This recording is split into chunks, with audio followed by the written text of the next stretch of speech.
Savoir dessiner un développement de volume permet de construire le volume en 3 dimensions à l'aide d'une surface en 2 dimensions. Dans le développement d'un prisme, le nombre de faces va dépendre du nombre de côtés de la base.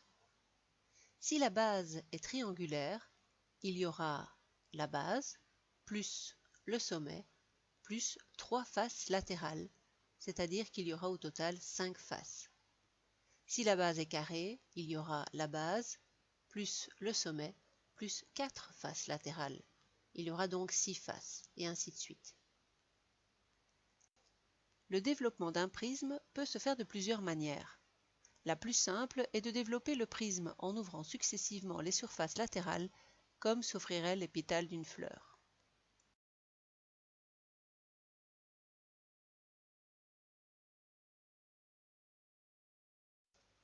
On rabat ensuite la surface du sommet. Et voici le développement à plat. Notez que dans ce cas, le dessin du développement prend assez bien de place sur la feuille.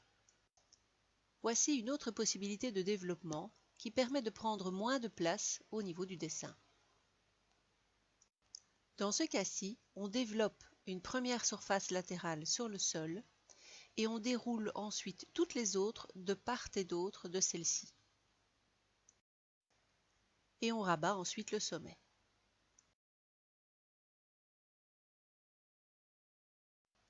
Et voici le développement à plat. Voici la première manière de construire le développement d'un prisme. On commence par dessiner la base du prisme.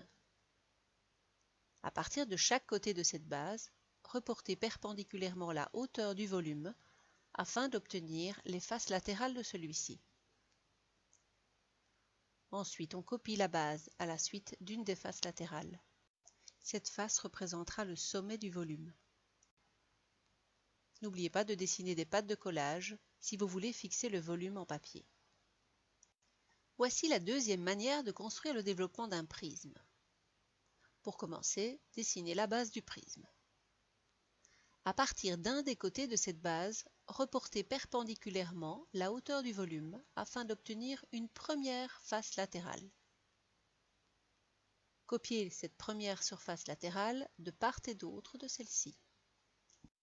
Le nombre de copies va dépendre du nombre de côtés de la base du volume. Copiez ensuite la base au-dessus d'une des faces latérales. Vous obtenez à ce moment-là la surface du sommet.